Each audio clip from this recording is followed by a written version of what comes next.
Les vraies voix Sud Radio, le coup de projecteur des vraies voix.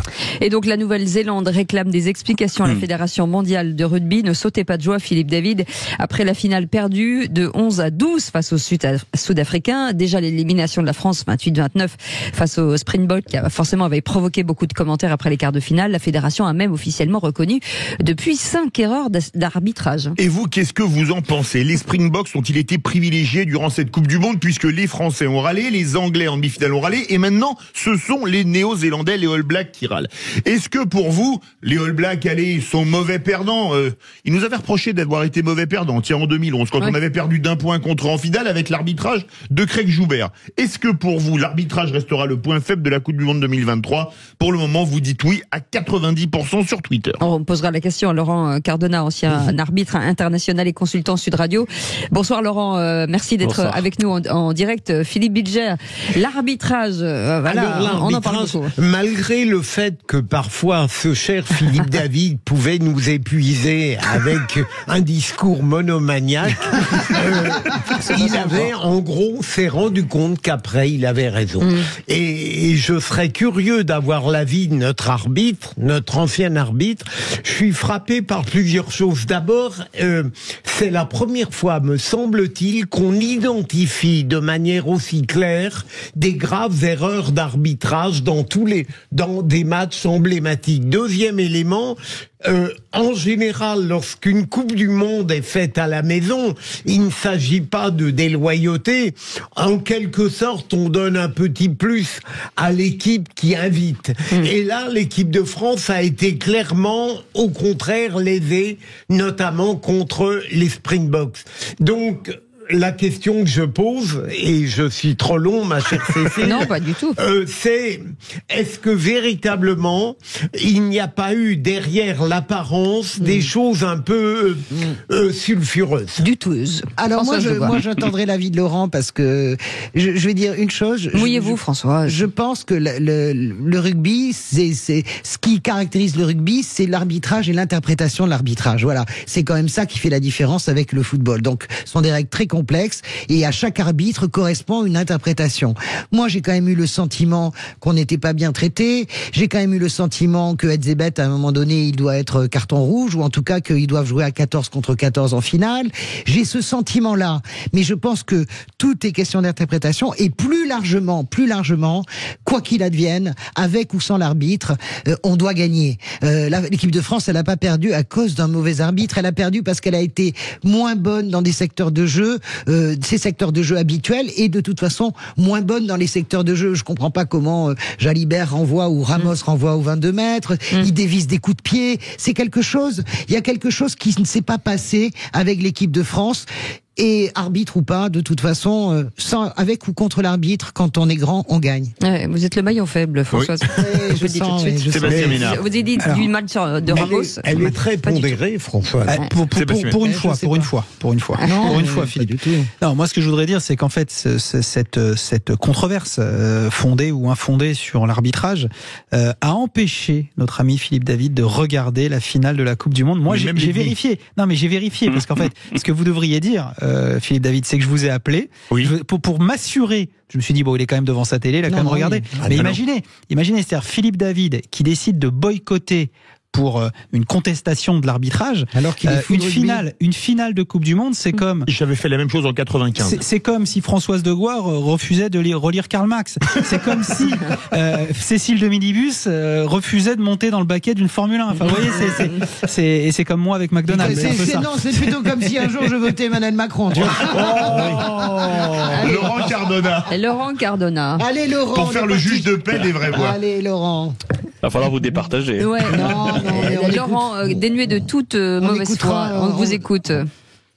Non, pour rebondir sur tout ce que vous avez dit, donc déjà sur le sondage Twitter, forcément, on pose aux Français la question de savoir si l'arbitrage a défavorisé l'équipe de France. 90% vont dire.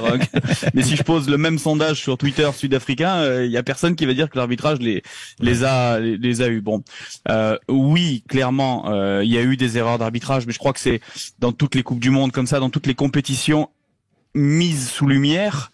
Le rugby est un sport de combat collectif avec des règles très complexes. Vous l'avez dit tout à l'heure. Il y a beaucoup d'interprétations à l'intérieur. Chaque règle limite le dernier alinéa, ça reste quand même à l'interprétation de l'arbitre. C'est marqué comme ça dans le règlement. Donc maintenant, dire que la France n'a pas subi, comme l'Angleterre ou comme les Blacks, certaines situations en leur défaveur, ce serait faux, ce serait mentir. Il faut pas, c'est pas parce qu'on est arbitre qu'il faut à tout prix protéger l'arbitre, faire en sorte qu'on est parfait, etc., etc. Ça n'existe pas un homme parfait, ça n'existe pas, c'est comme ça, et encore moins un arbitre. Quand je dis homme, bien évidemment, c'est avec un grand H, hein, homme et femme. Donc, puisqu'il y a des femmes arbitres de très haut niveau aussi. Donc voilà. Donc les Néo-Zélandais ont fait un rapport, oui. Mais les Français aussi ont fait un rapport. Et ça se passe tout le temps comme ça dans tous les matchs quasiment. Il y a beaucoup de nations qui le font et certaines nations qui le font jamais. Mais envoyer un rapport aux arbitres et à World Rugby pour savoir pourquoi telle faute ont été sifflées et pas à l'inverse, parce qu'il y a des exemples inverses. C'est quelque chose de normal. On le médiatise énormément en disant que les Néo-Zélandais sont mauvais perdants, probablement comme nous on l'est aussi. Non, pas nous. Mais voilà, donc les cas d'arbitrage ont fait sur cette Coupe du Monde que la frustration, perdre d'un point, c'est extrêmement frustrant. Oui, mais Laurent, vous perdez d'un but, c'est normal. Vous comprenez pas quand même que la France aussi a un peu moins bien joué. Non, mais là on parle aussi des Blacks, hein, c'est tout la Coupe du Monde. Non, mais les Blacks, ils ont très bien joué, mais la France, elle était un peu en dessous, Laurent. Enfin, je sais pas, moi j'ai quand même ce sentiment, ou pas? Sur le quart de finale, on est totalement d'accord. La France n'a pas joué le jeu qu'elle sait jouer.